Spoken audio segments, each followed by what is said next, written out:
guys, welcome back to my channel. If you're new, welcome. My name is Jeanette and I like to make videos addressing common questions that my clients have in my chair throughout the 8 years of me being a hairdresser. And in today's video, we are going to be talking about consultations and why it's so important to have a thorough consultation with your hairdresser. I'm going to be talking about what a consultation is, why we need to do it, and why it can help in so many ways. So if that's something that seems interesting to you, then keep on watching. So what is a consultation? A consultation is a thorough conversation that you have at the beginning of your hair appointments with your hairdresser, just so you both are on the same page and you can kind of figure out what is going to be expected of this appointment. There should be no surprises. I will break it down to you how a consultation works when people come into my chair and how I talk to them. If you are a hairdresser and you're still new and you just came out of hair school, maybe this can help you better your consultations. And then for clients, maybe this can help you just to kind of help you explain better when you go visit your hairdresser. So let's just get started. So for consultations for the client, when you guys come in, us as hairdressers, what we really appreciate is being honest with us. Come into the salon knowing what you want. I know there are times where you just don't know, so what you need to do as a client is do your research. Bring in a photo is a really great idea. You can show the hairdresser what you do like and then bring in photos of things that you don't like. And then that way you can tell your hairdresser, they can break it down a little bit easier, and then you guys can kind of get on the same page that way. Two biggest things is honesty and photos. That is two things hairdressers really appreciate. It can be from haircuts to color to how you want it styled. Bring as many pictures as possible for you to best describe what you want to your hairdresser. And as hairdressers, look at these photos with your client and dissect it as much as you can. Ask them, like, what do you like about this photo? What do you hate about this photo? Why do you like this? And also ask them, like, what's their daily routine? What do they do for work? What do they do when they go to school? Are they a high maintenance person? Are they low maintenance? Do they want to put any work while doing their hair in the mornings? Or do they do the hair at night and then just wake up and go? Lots of little details like that is very important to ask. And we just forget about it sometimes, but as a hairdresser, you need to thoroughly dissect the whole situation. That way you get the best results and you get a happier client. And then for the clients, as many pictures as you possibly can bring, just because then it's easier for you to be like, I like this color, but I don't like how this is styled. I like this haircut, but I don't like this color. So it varies, and just as much information as possible is always appreciated. You also want to try and make sure that it doesn't contradict things. So I have a lot of people that say, I want ashy colors, but I don't want green. Green is ash. So when I have clients that are, I don't want to say wishy-washy, but I have clients in my chair that they say stuff like that, or they'll be like, I want a big change, but I just want to trim. Which is it? You have to kind of give me a guideline so I know what direction to go in and how I can help you easier. Because if you say you want ash, but you don't want green, and I tell you that ash is green, this kind of defeats the whole purpose of this consultation, because then we're back to square one and it's like, okay, well, what do you want then? Because you don't want ash. If I put something else on your hair, it's not ash and you're just not gonna be happy. Something for clients to understand too. Ash is green, okay? This is where color swatch books come in handy, because then you can show them different hues and just be like, this is gold, it's more on the natural side, or this one's more icy, it's more platinum. So you can kind of show them the difference, and then everyone's eyes is different too. Some people can pick colors up a lot easier than other clients, so it's just nice to have a visual. Bring in realistic photos. I'm not saying like they have to be plain Jane people. They can be celebrities too, but try and find photos of your hair type. So if you have fine hair and maybe not a lot of it, but you bring in a picture of like someone with super thick hair and you're like, I want to look like Beyonce. We all want to look like Beyonce, but we can't. Our genetics, it just don't work that way. We can try to do something similar, but we just have to be realistic about it. So if you have thick hair, find someone with thick hair. If you have fine hair, find someone with fine hair, like Jennifer Aniston. She has gorgeous hair and she has fine hair. So go in that direction, or so forth. you get the idea. It really helps too for my Asian ladies that bring in pictures of Caucasian girls. Their hair is so different from our hair. It's hard to get you there without multiple sessions, without damaging it. This is why realistic photos are really handy, because it just gives a better perspective of what we're going for. That's my whole tangent on photos. It's very important and it's a necessity. Third thing is, tell us about your hair history. Have you done box color within the past 6 months to a year? Have you gotten a perm? Have you lightened your hair? Things like that. It might not seem like anything to you guys, but that helps us tremendously on what kind of products to use on your hair, which chemical products to use on your hair without damaging your hair. It might not seem like a lot, but the more you share, the better that we can help you. Hopefully that helps.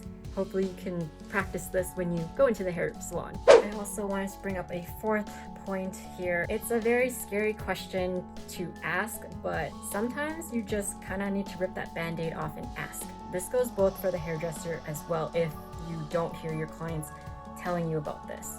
But my fourth point I wanted to bring up is money. How much do you want to spend on your hair for this service or your appointment? And then for hairdressers, how much money do you want to spend so I can try and work with your budget and get you something that you want or something similar if you can't meet like the price of what the service is? Because every hairdresser is different. Hairdressers charge according to their skill set, the time it takes them to do the service, products, and if you have a crap ton of hair, then they're going to have to use more product. So like all these factors, it really helps in a consultation. And I know money is always a topic that is very controversial. Some people don't, but for me, I like to be very upfront with my clients. I've learned throughout the 8 years of being a hairdresser that it is a topic that no one wants to talk about, but you just have to talk about it because it will help a lot on both sides of the parties to get where you want to be, because you don't want to walk in and you don't want to spend that much and then you just say, I want the world and I just don't want to pay for it. It's like, I've had so many clients that came into the salon, and at this time I couldn't control my clientele. It was just what you have to do when you work for corporate, and sometimes there's really shitty people out there that just don't get it. I don't know. I just feel like there's different types of people in the world, and I've had people come into the salon and they were just like, it's just for a haircut too, and they would just be like, what if I don't have my hair washed? Will it cost me less? What if it's just a trim? I hate to break it to you, but trims and a cut are the same goddamn thing. We're still washing the hair. Depends on the hair salon, you can either dry cut, and that's totally up to the hairdresser. For me personally, I find that you're paying for our skills. Otherwise, do it at home. Fuck it up, come back, and then we're gonna fix it. Then it's gonna cost you more money because we're fixing your mistake. So why not just go to a professional, trust that they can do it, but also do your research. If they suck, then obviously don't see them. Everyone's gotta learn somewhere, and basically I've had clients like that. I've had clients that when it comes to a color service, they want me to do a $600 worth hair service and they only want to pay like $100. I'm sorry. Hell fucking no. People, they expect the world and they just don't want to pay for it. And I find that really unfair for hairdressers just because so many people out there just think hair is so easy to do. There's the other half that actually do put their trust in us, and I really love those people because they get it. They get that we work so hard, that our job is not easy, and we break our bodies to make you look good.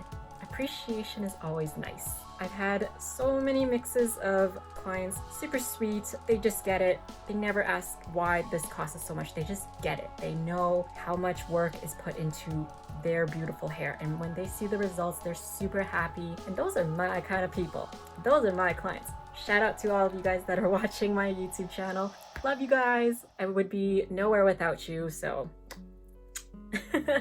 for the rest of the world out there, there's just been so many like crappy people that it discourages hairdressers from wanting to continue in the field, and that's quite sad. I'm really hoping that this video can help people see and kind of understand like where we are coming from as hairdressers, but I also at the same time want to help you guys as clients to kind of know what proper questions to ask in a consultation. My point back to money is it's just something that needs to be talked about, and it helps us to get you to where you want to be, but it also helps you gauge what kind of hairdresser you want, and then you can either stick to that hairdresser, save up money if you find they're more expensive, or if you want to find someone else that can do something better or for cheaper, then you can do it that way. But that's the nice part about doing your research and meeting people and seeing if you guys mesh. All these factors into a consultation. So the next part for consultations is have a realistic goal, because if you have black hair and you want to come in and have icy hair like Khaleesi, then it's just not going to happen. Like, it could in one sitting if your hair is natural virgin hair. Keep in mind too, everyone's hair is so different. We as hairdressers can't guarantee anything because, one, majority of the time it's the first time we're meeting you. It's the first time we're dealing with your hair. We can't really guarantee anything, and people just have to understand that we're not magicians. We don't have a magic wand and just poof and boom, you have nice beautiful hair, because if that was the case, it would be a beautiful world, but it just doesn't work that way. If you have dark hair, maybe have a goal of, say, like brown hair for now. Most hairdressers don't want to damage your hair. I mean, we can get you there really quick, but it comes at a cost. And then you can't exactly get mad at us for melting your hair off when you wanted us to speed the process up. But as the hairdresser, I would hope that people don't melt people's hairs off for fun and just, oh, well, she wanted it. So no, this is our job. We have to ask them, what do you want in your hair? Can we do a realistic goal today? If I can't get you this light, then we'll try and get you as light as we possibly can, and we can go from there for our next session, right? This kind of works out better because then it makes the client feel more at ease and you care more. So me as a client, if I was in a chair, I would hope to God that my hairdresser gave a crap about my hair and would do their absolute best to get me the results that I want, do a good job, and keep the integrity of the hair, because I love the length of my hair, I love the thickness of it. When that's compromised, I'm not a happy person. I just try and think of, if I don't like this, my client might not like this. And that has seemed to work out really good for me throughout the 8 years of me being a hairdresser. So that's the route that I take, but everyone's different. But it's just something to keep in mind. Another thing that we can bring up in a consultation is time. How much time does the client have? And also at the same time, how much time does the stylist have for your hair appointment? That is really important to discuss as well. What if the client has all these other appointments that they have to get to and you wanted to do an 8-hour hair service? It's just not gonna work. And vice versa for the stylist. What if you just had a haircut booked and you wanted to do a color, but your stylist is booked back to back and they just don't have time to do that color today? That's something to discuss with either the receptionist at the front desk when you're calling to make your appointment, or if you're just sitting down and doing a consultation and talking to your stylist that day. But very important, so make sure nobody's wasting each other's time. Okay, and this is more for at the end, so it doesn't really count as a consultation, but it's still very important because I feel that not many people practice this as clients, and it does help hairdressers a lot. So I just wanted to put it out there as well. At the end of your appointment, if you do not like your final result, be honest with your hairdresser. Tell them you don't like it. Tell them why you don't like it.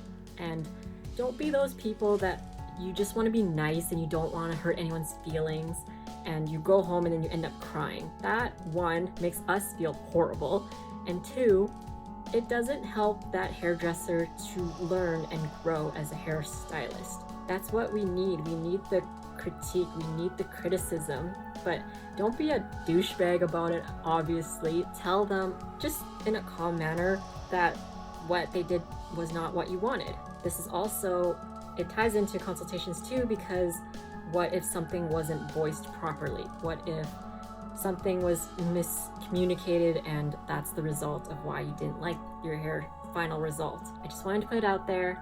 That's how I learned as a hairdresser when I first started. I'm a very open book though, so that kind of helps me because I appreciate honesty. I learn from the honesty, and sometimes people don't know that they messed up. So if they don't know, no one's a mind reader. We can't tell unless you tell us. Does that make sense? I just wanted to put it out there. It is very important. I feel that the world just needs to be more honest, but in a nice way, just so you guys can kind of work on that relationship too as a stylist and client. then you kind of get to know each other a little bit better too. It's like that saying that you are in a couple and you guys fight a lot, you guys get closer because you know each other's likes and dislikes, and you guys just grow as a couple. So it's the same thing with a stylist and a client relationship. We have to be very honest with each other. Both parties have to be super honest. That's the end of the video. I just wanted to bring up all those points. I hope this video is helpful in some sort of way for each and every one of you that is watching, but I'll see you guys in the next video. Bye guys.